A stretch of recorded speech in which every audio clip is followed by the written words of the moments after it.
Hi, and welcome to After Files. After Files is really just unpacking the Africa Continental Free Trade Area and Agreement in a way that will help small businesses be more sustainable and understand what they need to do, and then be able to harness the whole agreement. My name is Chusuvire Greg, and I'll be taking you through a series of thoughts every other week so then we can understand and unpack what the Africa Continental Free Trade Area and Agreement mean to us as small businesses. It's very interesting to think about it because many of us, number one, don't know about it, or number two, if we know about it, we don't understand it. And the thing that makes us want to unpack this as the Africa MSME Collective and Akiko Stories is the reality that we can only take advantage of what we know and what we understand.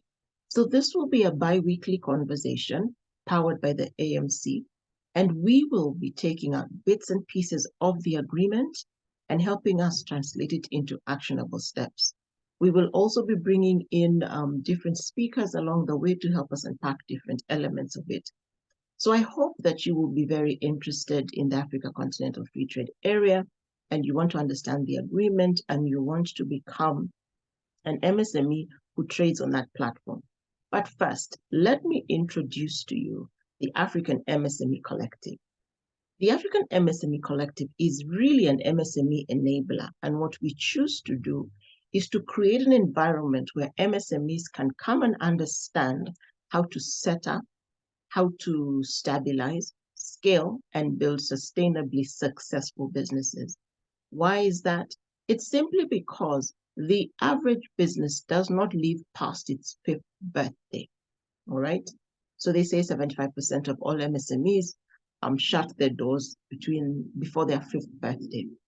Of the 25% that is left, another 30% shut their doors before their seventh birthday. So what we're doing is really looking at opportunities that can push different businesses in different ways. If you're not looking to export or grow continentally, that's okay. But for any business who wants to be more than just their home country, this is what we'd like you to catch up on. All right. So let's now take a look at the Africa Continental Free Trade Area. So it, as we said, is so much more than just an agreement, right? It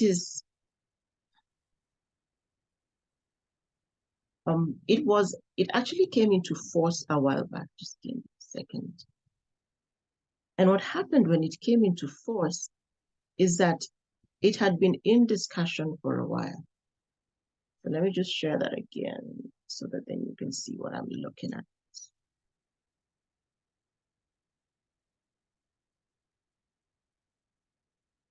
Okay. So what is it? The Africa Continental Free Trade Area, which is what I will consistently call it AfCFTA. The agreement would create the largest, and I say it again, the largest free trade area in the world.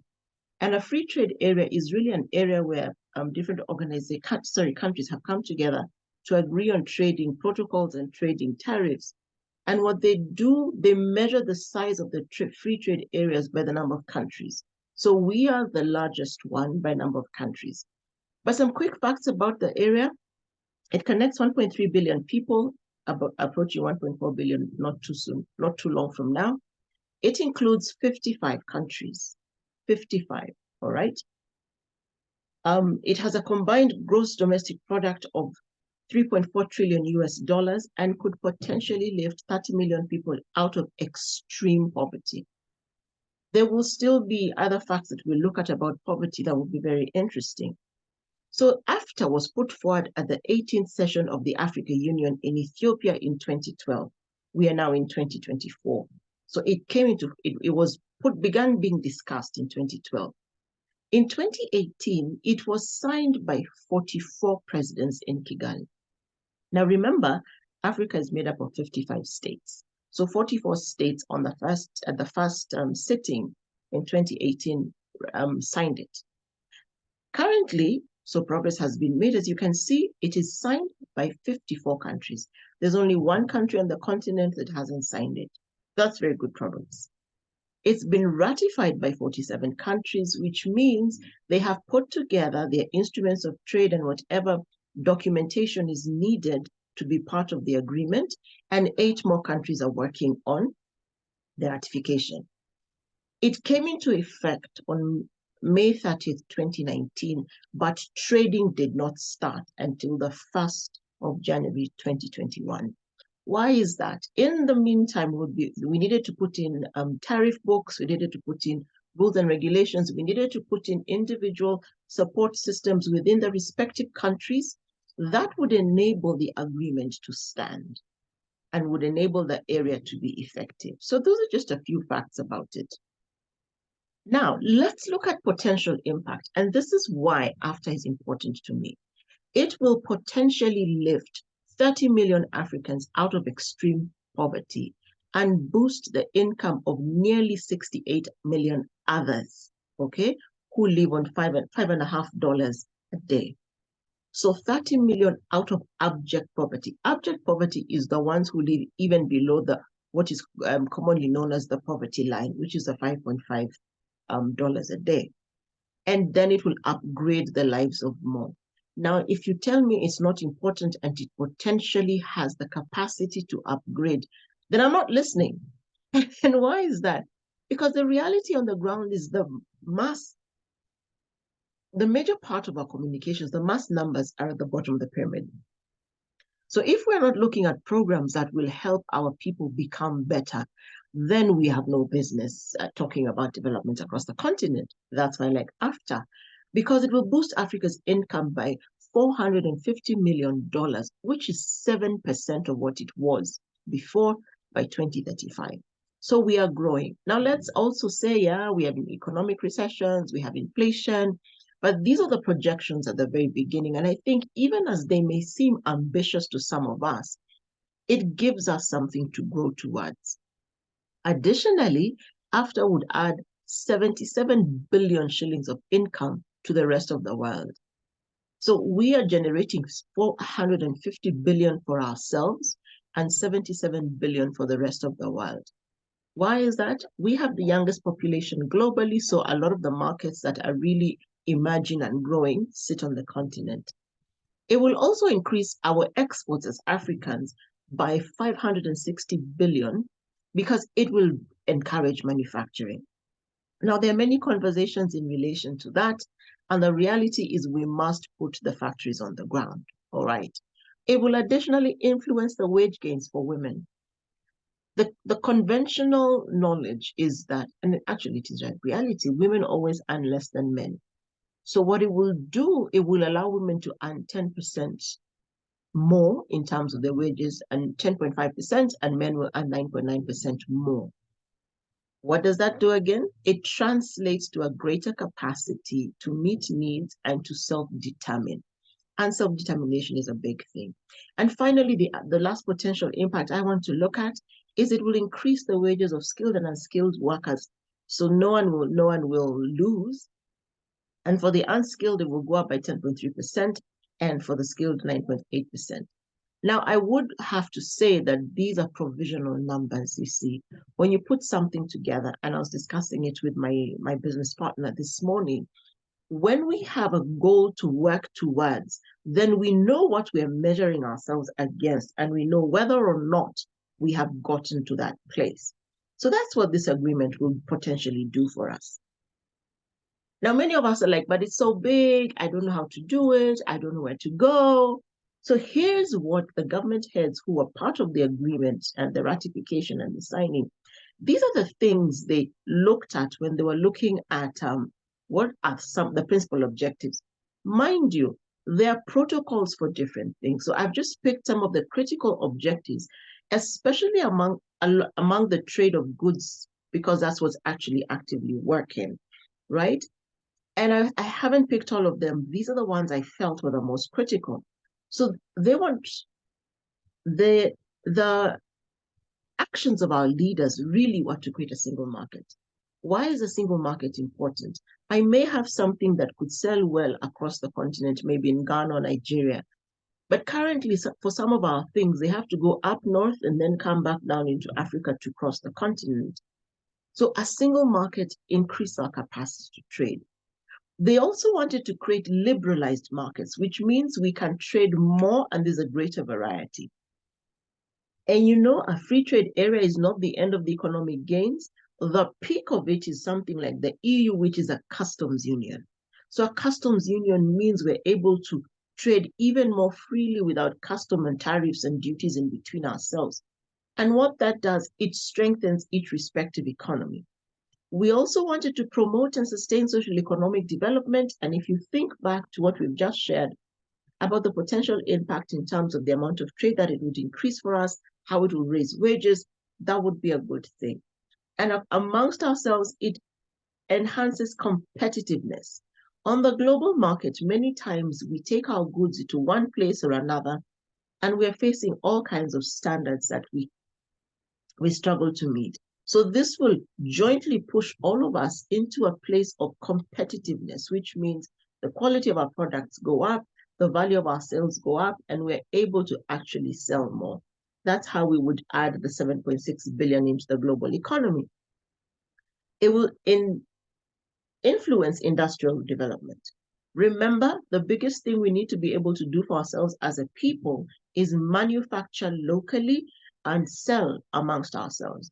We import a lot more than we export. So the capacity that must be driven on the continent is manufacturing, which will help us reduce the balance of trade. Currently, the balance of trade is skewed to imports to exports. But how about this would be the tool to help us balance it by helping us manufacture more on the continent, which gives more factories, more employment, and you can kind of see where it goes from there. It will also help us to resolve tariff disputes. And these are, you go to one border, this is the tariff. You go to the other side of the border, it's a different tariff. So it's working to standardize and remove the tariffs actually over a period of time. So this will help us be able to trade more freely and more cost effectively. But the goal really of AfCFTA, with all these objectives and all these things together, is to harmonize the rules of trading. Now, if you have never exported, you may not know this, but you can come to a border and one country has tariffs that are impossible, the other country has lower tariffs, or there's a mismatch in the system, there's a mismatch of information. And what AfCFTA is seeking to do is to ensure that the tariffs and the rules of trading are harmonized. So let's say I'm going to trade from here to Burkina Faso, there's a standard that we would be working with. What does harmonization do? It lowers the tariffs. It also increases our ability to sell one to another, and it enables us to be more efficient when we're at the trading posts. So I believe the harmonization is a good thing for all of us.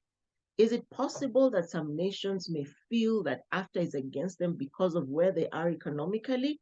Yes. Is it possible some nations will feel that they will lose their economic strength by joining AfCFTA? Yes. And there are indeed measures within the ecosystem that would allow you to protect certain products, and we will come to that in a later conversation. But the intention is just to harmonize the rules of trading so that as business people, we are not so bogged down and weighed down and overwhelmed by things on the outside. I think that's a good thing. When we go on with this conversation, what we actually come to understand, and this is where I really enjoy this conversation, because it makes me think about our role as the private sector. So government creates rules and laws. What we actually do as the private sector is we robustly test the system. The role of government is to create an enabling environment. Our role as private sector is to robustly test those things. So what we will be doing over the next couple of episodes is really just looking at what is the Africa Continental Free Trade Area. With all these things we've talked about as a people, how do we then ensure that we are indeed functioning on the best level of functioning with what is best for us? Why is that important? I have just mentioned that our role as business owners is to ensure that we test robustly what is going on around us. And there's one thing I have come to understand, and it's important for us as business owners to understand what's going on around us. Now, why is AfCFTA so difficult for many of us to understand? One, the complexity of a trade agreement is just that, complex, right? And in many places, and I found that as I began to really work on understanding the AfCFTA, what I found is that it's so technical. I needed a trade expert to bridge the gap for me. Now, if I didn't have access to a trade expert, I would be totally unable to understand what I need to understand because it's just too complex. So the beauty of what we have as the AfCFTA is that we are able to robustly look at the elements of our businesses, and then what we do is we're able to look for the gaps. So let me explain that better. So for instance, let's say I do trade in, what do I trade in? I trade in fruit, okay? Let's assume that I trade in fruit, and what I'm looking for is a way to take my mangoes across the border to Uganda because maybe the mangoes there are not as good as mine. Unless I know how to get across that border, it becomes tricky. However, if I'm able to, what's the word? If I'm able to find a partner on the other side, then I can take and I can trade my goods and services. So the importance for us as the private sector is to understand that agreements are created by governments but traded by businesses. I'll say that again. Agreements are created by governments. So they have sat down, they have looked at the continent, they have seen we need to trade more because we actually only trade internally between 16 and 27%. More than 70% of our sales are external exports. Sorry, imports from the outside. So we export very little. But the other thing, we trade amongst ourselves is 16%. That's what I meant to say. So trade amongst ourselves is 16%. Can you imagine we're 1.3 billion people on the continent? As we're able to trade one with another, then we're able to improve the value of our economies, and we're able to grow and thrive.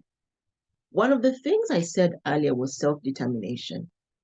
If I have money in my pocket, if I have property, if I have something to lose, it is easier to be a more solid individual, and many of us will be able to support our children and give our children a better life. Why do I say a better life? The number of young people across the continent who are migrating to the West, some in very, very dire situations. If you look at what is going on in West Africa, with all the travel across the desert and trying to get into Europe, you will realize that we are losing a great number of our young people right there on the borders. We're losing them in the waters because they're using any which way to go. We also have people with families. We're losing really little children, infants, as their parents work to transit and cross the borders. Could it then be that the AfCFTA is an opportunity for us as a continent, as a people, one in heart, one in mind, to finally take charge of our destiny? Could it be that we as a private sector, in our effort to harness the AfCFTA, would robustly test the system and give government feedback? Because what you will find when all these agreements are being written, every government must use the information from its traders to negotiate. So the agreement is not top-down. The agreement is everyone saying we want to trade together, and then every country saying these are our stipulations for trade. Every country has the opportunity to protect certain industries for set periods of time. Every country has the opportunity to choose not to ratify. Every country has the opportunity to push and negotiate with their neighbors how to get this thing done. One thing you must realize, the Africa Continental Free Trade Area sits on the economic blocks. So you cannot divorce AfTA from SADC, from ECOWAS, from EAC, from COMESA. It sits on all the economic blocks and it sits on all the trading agreements. Does that make sense? So therefore, it gives us capacity to negotiate in larger numbers. The East Africa community can come together and say, these are our non-negotiables. These are the things that we must protect to ensure that our economies are stable. And then we go into conversation with ECOWAS. And I do not believe that we are so selfish as a people that we cannot come to an agreement. So the reality is, as we, the private sector, as we, the SMEs, as the young, small corporates, and indeed the big corporates trade in AfTA, we will be able to have true feedback. The reality is, government may have set up a policy that appeared to be good, but at the point of testing, we can turn around and say, this part of that doesn't work. And because every nation has a national committee that oversees the implementation of AfCFTA on behalf of that nation, there is always room to negotiate. If you do not know this, our ministers meet often to discuss the different protocols. Our ministers meet to negotiate things. Our heads of states meet and negotiate stuff. But very often, government is speaking from its technical perspective without the input of the micro and the small enterprises, because there are not enough of us trading. One of the very first conversations we shall have on this platform is the mindset of an AfCFTA business. The mindset of an AfCFTA business is not the mindset of a micro. We must all raise how we think about our businesses. We must all raise our vision in terms of what we want our income levels to be. We must indeed become a slightly different kind of business owner to be able to take part in the AfCFTA. So just to remind you of a few of the facts, it was ratified at the 18th session of the Africa Union in 2012, signed by 44 presidents in 2018, went into effect on May 30th, 2019, and trading began on January 1st, 2021.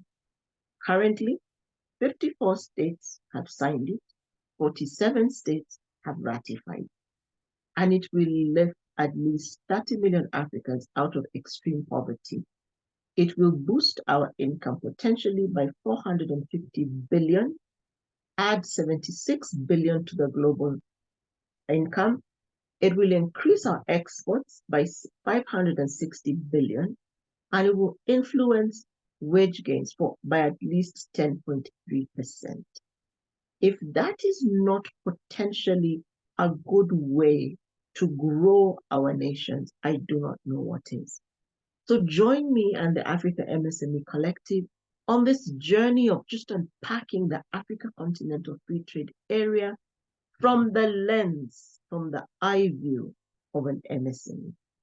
We shall be on your screens, on your laptops, on your phones, through YouTube, every second and fourth Tuesday of the month, just unpacking this amazing trading agreement that has the potential to diametrically shift our lives as a people. Join us, sign up, subscribe to follow the AMC channel on YouTube, and then hit the notification button so that every time we have a new episode, you are the first to know. Thank you, and see you next time.